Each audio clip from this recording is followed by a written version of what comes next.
एक भारतीय क्रांतिकारी, शिक्षक, पत्रकार व लेखक। नमस्ते। आज हम इस संस्करण में हमारे देश के और एक क्रांतिकारी जो लाल बाल पाल तिकड़ी में से एक है, जिनका नाम है बिपिन चंद्र पाल जी के बारे में जानेंगे।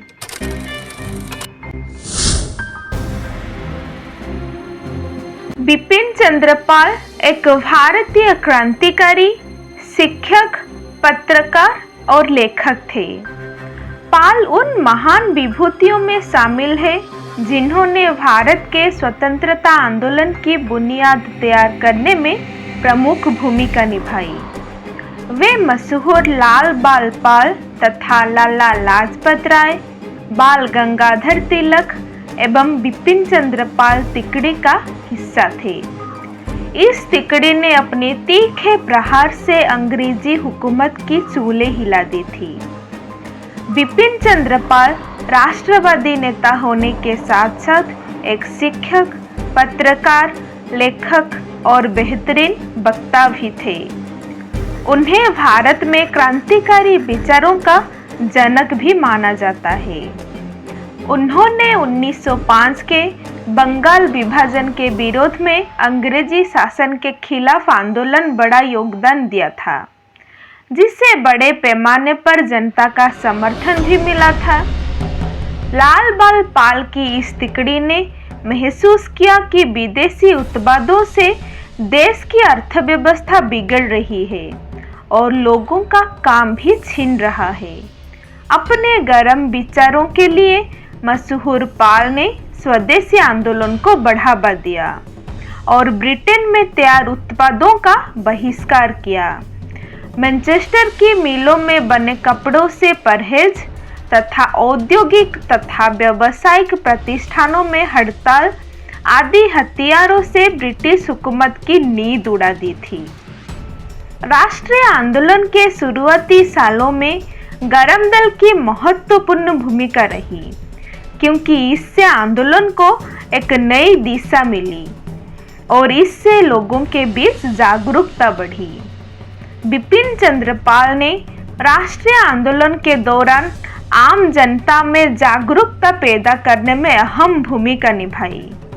उनका मानना था कि नरम दल के हथियार प्रेयर पिटीशन से स्वराज नहीं मिलने वाला है, बल्कि स्वराज के लिए विदेशी हुकूमत पर करारा प्रहार करना पड़ेगा। इसी कारण उन्हें स्वाधीनता आंदोलन में क्रांतिकारी विचारों का पिता भी कहा जाता है।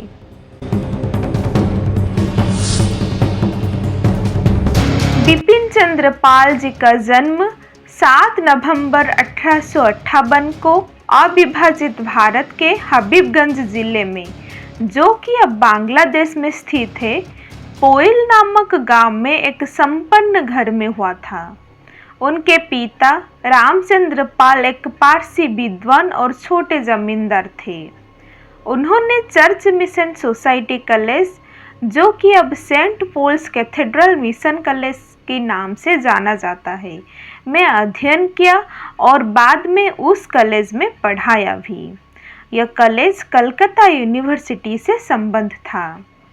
वह छोटी आयु में ही बिपिन ब्रह्म समाज में शामिल हो गए थे और समाज के अन्य सदस्यों के भांति वे भी सामाजिक बुराइयों और रूढ़िवादी परंपराओं का विरोध करने लगे। उन्होंने बड़ी छोटी उम्र में ही जाति के आधार पर होने वाले भेदभाव के खिलाफ आवाज उठाया और अपने से ऊंची जाति वाली विधवा से विवाह भी किया था, जिसके पश्चात उन्हें अपने परिवार से नाता तोड़ना पड़ा था। पाल धुन के पक्के थे, इसलिए पारिवारिक और सामाजिक दबाव के बावजूद कोई समझौता नहीं किया था।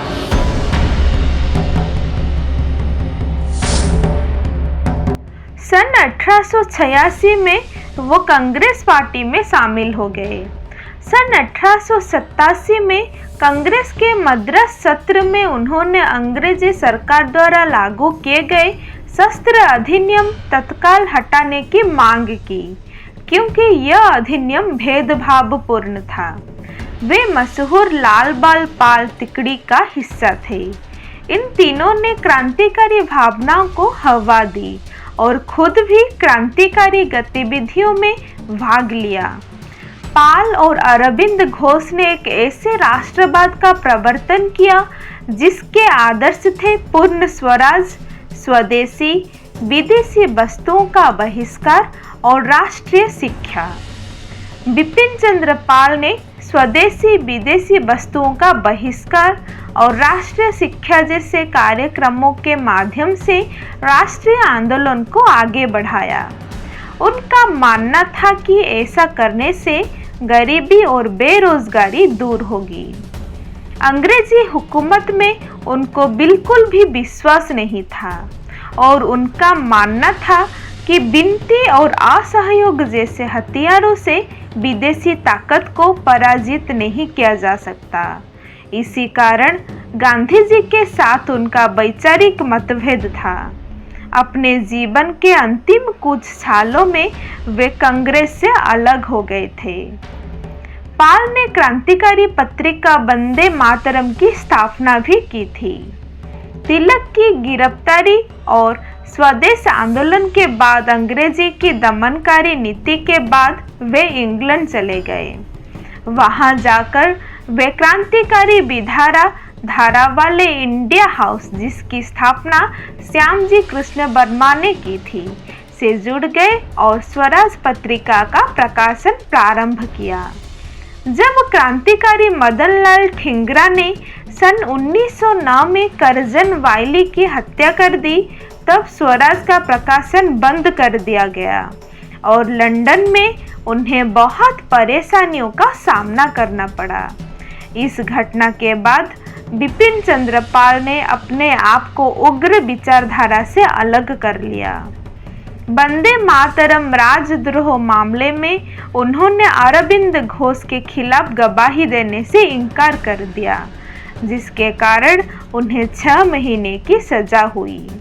उन्होंने कई मौकों पर महात्मा गांधी जैसे नेताओं की आलोचना भी की और उनके विचारों का विरोध भी किया। सन 1921 में गांधी जी की आलोचना करते हुए उन्होंने कहा था, आपके विचार तार्किक नहीं बल्कि जादू पर आधारित थे।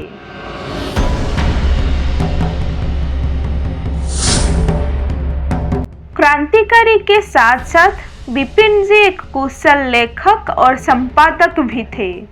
उन्होंने कई रचनाएं भी की और कई पत्र पत्रिकाओं का संपादन भी किया।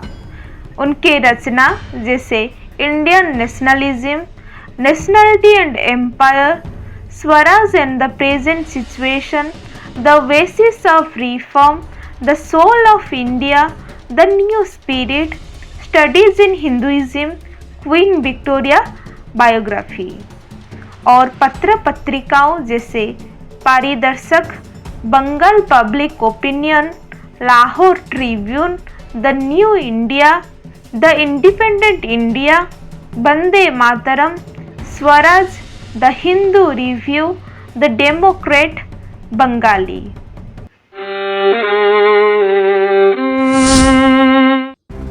20 मई 1932 को इस महान क्रांतिकारी का कोलकाता में निधन हो गया।